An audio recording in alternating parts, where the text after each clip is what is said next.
The views expressed in this blog are hosted on my own website, are strictly personal, and do not reflect the views of any organization.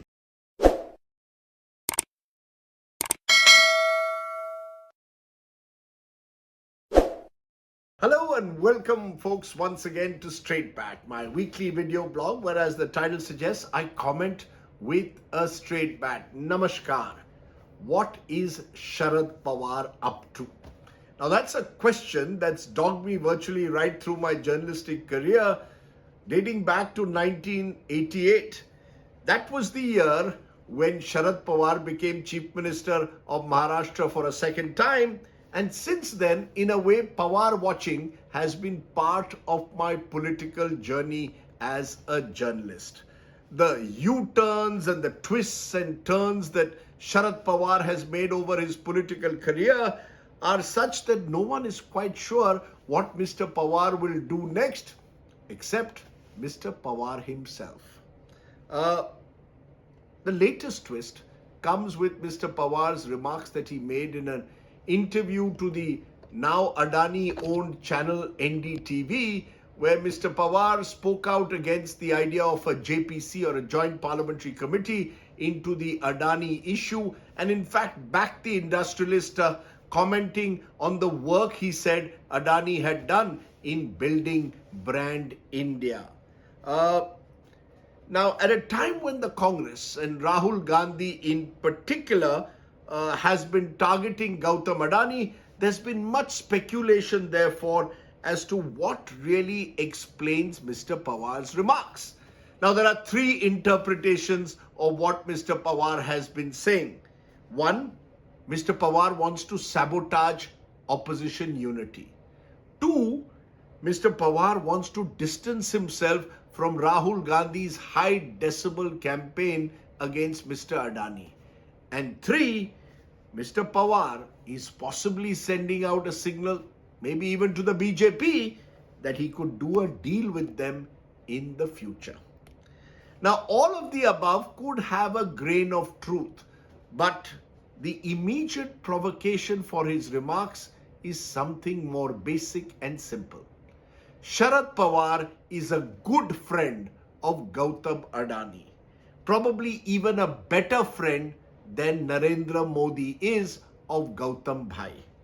He is the one politician who has stayed regularly at the Adani residence outside Ahmedabad every time Mr. Pawar comes to Gujarat. It's an equation that dates back, in fact, to the late 1990s. That's when Mr. Pawar and Mr. Adani got to really know each other, and it predates Mr. Adani and Mr. Modi coming closer to each other in the early 2000s.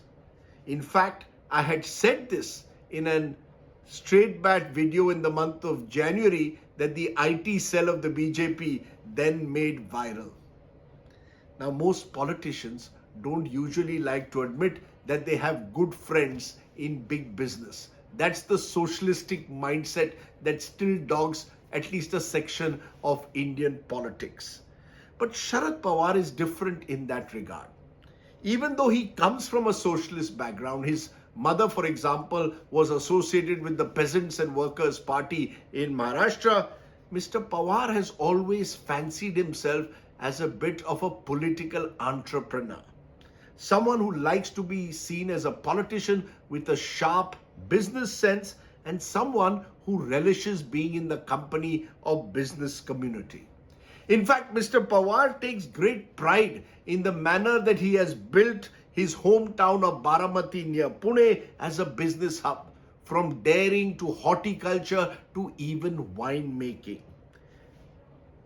And yes, he has a sharp eye on real estate, which is why a number of his good friends are also those who are builders both in Mumbai and in Pune. I recall one of my early meetings with Mr. Pawar. I was waiting for him at Varsha, the Chief Minister's bungalow in Mumbai, and a number of leading industrialists had also gathered in the waiting room. Now, it's interesting because in the late 1980s, what would happen is the industrialists would usually be brought in from the back door. because the politician didn't want to be seen to be openly identified with them. Not with Mr. Pawar. He was very clear that the businessmen around him were his special friends. Among the industrialists who would call on him regularly at the time was Nasli Wadia, the Bombay dyeing business baron who was at the time in the midst of a rather public war with Dhirubhai Ambani. Pawar and Mr. Wadia were and are good friends, just like Mr. Pawar and Gautam Bhai are today.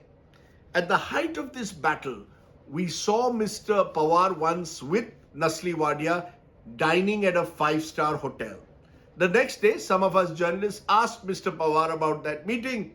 Mr. Pawar rather curtly replied, "I don't discuss my friendships with journalists. What I discuss with my friends is between me and my friends." Well, this was, remember, amidst rumors that Dhirubhai Ambani was trying to get the then Congress leadership of Rajiv Gandhi to replace Mr. Pawar as Chief Minister of Maharashtra by encouraging a revolt within the party. Mr. Pawar, the great tireless survivor of politics, survived that bruising battle and even at the age of 82, continues to enjoy a reputation of playing his cards very close to his chest. Which is why I might also add that many of his political peers have been wary of him, not willing to fully trust Mr. Pawar, not knowing what the Maratha strongman, as he's called, will do next. The joke in Mumbai is this, that when Mr. Pawar, listen carefully, that when Mr. Pawar says yes, it means no. When he says no, it means maybe. And when he says maybe, it could well mean yes. Which brings me back to my original question. What is Sharad Pawar up to? No easy answer, but my guess is Sharad Pawar is being typically Mr. Pawar, a neta who's keeping all options open at all times. Option number one and preferred option for him at the moment still remains to be a central figure in a wider opposition unity coalition, which is why just a few days ago, Mr. Pawar was in Delhi meeting Mallikarjun Kharge and Rahul Gandhi. Pawar knows that with a depleted opposition and a weakened Congress, he remains a tall leader within the opposition constellation with undoubted experience and strong networking skills, and therefore could emerge as a potential kingmaker in 2024. Remember, he did this in Maharashtra in 2019 when he forged a seemingly improbable coalition of the Shiv Sena, Congress and the NCP and made Uddhav Thackeray the chief minister. Now, Mr. Pawar has no great regard for Rahul Gandhi, the politician, from what we gather. He seems to see Rahul Gandhi as a bit of a political novice even now, as a non-serious politician, but he's pragmatic enough to realize that there can be no opposition unity without the Congress party as an intrinsic part of it. Pawar's second option is to focus on his home turf in Maharashtra, at least not to cede space there at a time when there are reports that Ajit Pawar, his nephew, could be targeted once again by the BJP Shiv Sena and Ajit Pawar could switch sides. Mr. Pawar wants to retain his hold within the Maharashtra Vikas Aghadi at least till next year's Vidhan Sabha elections. Now, the third option is for Mr. Pawar to do a deal with the BJP. Now, that may seem difficult at the moment, but don't forget, Mr. Pawar in 2014, the NCP supported the Devendra Fadnavis government in Maharashtra. And in 2019, he did come very close to actually tying up with the BJP. Mr. Pawar has a good personal relationship with Prime Minister Modi. He has never personally attacked Mr. Modi, unlike other opposition leaders. Could therefore Gautam Adani be a possible glue between Mr. Pawar and Mr. Modi? Not for now, and certainly not in public for now, but who knows what the future holds. As a postscript, let me share a delightful story that my friend and fellow journalist Rashid Kidwai has put out. Apparently, once former Prime Minister Narasimha Rao jocularly asked Mr. Pawar, what does 2 and 2 in politics add up to? Mr. Pawar smiled and shot back, are you buying or selling?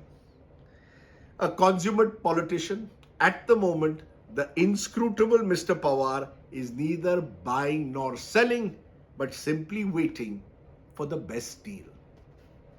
That, my friends, was the straight bat. Think about it. Do, of course, subscribe to my YouTube channel for many more such videos. For now, stay well, stay safe. Jai Hind. Namaskar.